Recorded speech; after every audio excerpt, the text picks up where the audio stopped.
In this video, we'll be factoring trinomials where the leading coefficient is greater than 1, bigger than 1. Before, we've factored trinomials, but the leading coefficient right here was always 1. So today, the leading coefficients will be bigger than 1. And we'll make two videos. This will be video 1, and we're going to split these and group them. So I call it split and group. And then in a second video, we'll swing and divide is the method there. So I'm going to show you two ways in two separate videos. So this will be split and group. So here's the process. We need to multiply first times last here, and that gives us a 20. So we're going to want to multiply to a 20, and we're going to want to always add to that middle number. So it is similar to what we've done before. So you multiply this first times this last, and that's what you want, two numbers that multiply to that result, that product, so in this case 20, and then add to 21. So we list our factors of 20 until we get what we want, so 1 and 20, 2 and 10, 4 and 5, and that's it. So the only combination that will achieve this is 1 and 20. So we're going to split this into 1 and 20. Like that. Alright, the signs are already okay. They're both positive because I want to multiply to a positive, so they both are going to be whatever sign this is, and it's a positive 21. So both of these are positive. So when I say split and then group, we're actually going to split it into those two pieces. So it's going to be the 4p squared, and then we're going to take the 21p and split it into two pieces. So plus 1p plus 20p, and then the plus 5. So if you notice, all we did, we took the 21p and we split it into 1p plus 20p using the numbers we identified. 1p plus 20p is still 21p, so I did not change anything. This is equivalent to this, so it's okay.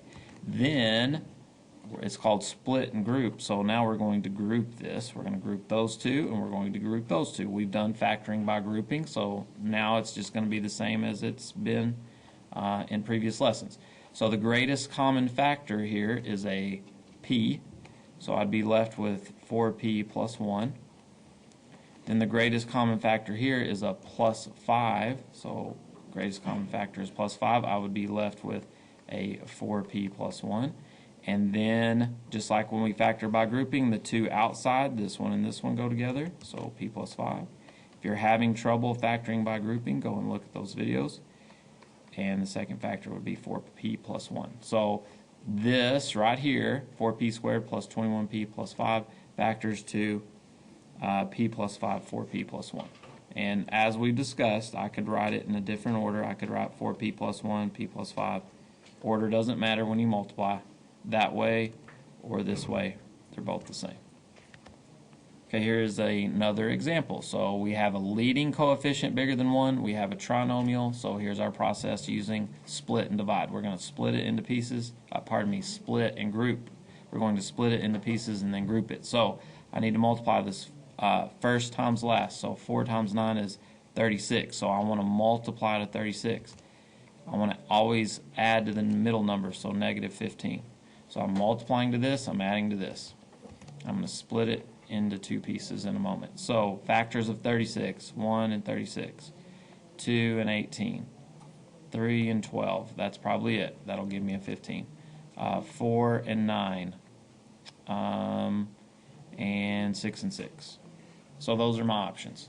So the only combination that will multiply to 36 and combine to 15 are these two right here, 3 and 12. So I split it into 3 and 12. All right, now our rules are, if I want to multiply to a positive, both of these signs have to be the same thing. And we've discussed the pattern that they'll both be this sign. This is negative, so they're both negative. So let's check it. Negative 3 subtract 12 is negative 15. Check. Negative 3 times negative 12 is positive 36. Check. So those are my pieces that I split it into. So I rewrite this, splitting that into the two pieces I've identified. So 4p squared, subtract 3p, subtract 12p, add 9. All I did is I split negative 15p into these two pieces. Negative 3p minus 12p is still negative 15p, so it's equivalent to my original. So this is okay to do. Now I group it. So I'm going to group those two and those two. So the greatest common factor of this underlined in black here is just p. So I'd be left with 4p minus 3. The part underlined in green, greatest common factor is a negative 3. Remember, when you factor by grouping and this sign is negative, you take that negative right here.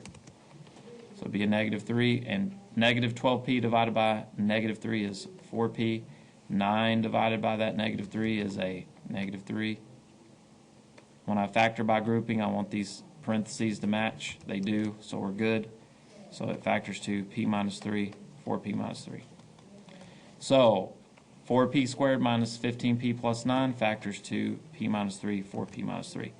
One common question that comes up with students is, can I write the negative 12p and then the negative 3p and make it work? And yes, you can. Whatever order you write here, it doesn't matter. It's going to work out. You're just going to change order with your factors. That's it. But that's still fine to do. All right, let's look at one more example. All right, last example for this video. So we have a trinomial. Leading coefficient is bigger than 1. It's 4. So I multiply. First step, 4 times negative 15. That's first times last. 4 times negative 15 is negative 60, and I want to add to the middle always, so 4. So I want the two numbers that multiply to negative 60 and combine through addition or subtraction to 4. So list factors of 60. 1 and 60, not it, because that won't give me a 4. That gives me, this combination gives me 61 or 59, depending on how I add and subtract. So that can't be it. 2 and 30. That gives me 32 or 28. That can't be it. 3 and 20. That gives me 23 or 17. That's not it. 4 and 15. That's not it. That gives me 19 or 11 if I combine it. 5 and 12. 5 and 12. That gives me 17 or 7. So that's not it. 6 and 10. Here we go. That's 16 or 4. So maybe that's it. And then those are my only options. There aren't any other factors, so it's going to be these two. So I'm going to split it into a 6 and a 10. Now apply the signs. As discussed in previous lessons, if I want to multiply to a negative number, these signs have to be opposite, and the bigger one of the two, our little shortcut rule was the bigger one of the two gets this sign. This is a positive 4, so I'm going to make that a positive 10 and a negative 6. So now that I've split it, I'm going to group it. So 4m squared, it doesn't matter if I write minus 6m plus 10m or plus 10m minus 6m. It doesn't matter. The signs matter. The 6 has to be negative, the 10 is positive, but it doesn't matter the order. So negative 6m plus 10m, that's my choice. I'm going to do it that way. And then subtract 15. And we didn't check this. Let's go back and do that. So negative 6 times 10, negative 60. Negative 6 plus 10, positive 4, check and check. They both work. Negative 6m plus 10m is the same thing as 4m, so it's equivalent. It's okay to do this.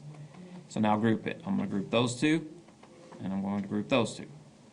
So the part underlined in black, greatest common factor, 2m. I'm left with a 2m subtract 3. Negative 6m divided by 2m, negative 3. 4m squared divided by 2m, 2m. Greatest common factor here is a plus 5. Remember, take the sign of that one right there. So positive 5, greatest common factor. So that'd be 2m subtract 3 again. My parentheses match. That's good. That's what I want. So it factors all together. 2m plus 5, 2m subtract 3. So 4m squared plus 4m minus 15 factors to 2m plus 5, 2m minus 3. And again, one last time, I could write it this way. 2m subtract 3, 2m plus 5. Even if I wrote it this way, 10m plus 10m minus 6m, right there, and change that order, I would still get my same answer. So it's okay if you don't have to worry about the order that you write this middle part that you're splitting in. Alright, that's it for this video. Look for another one where we will swing and divide to factor next.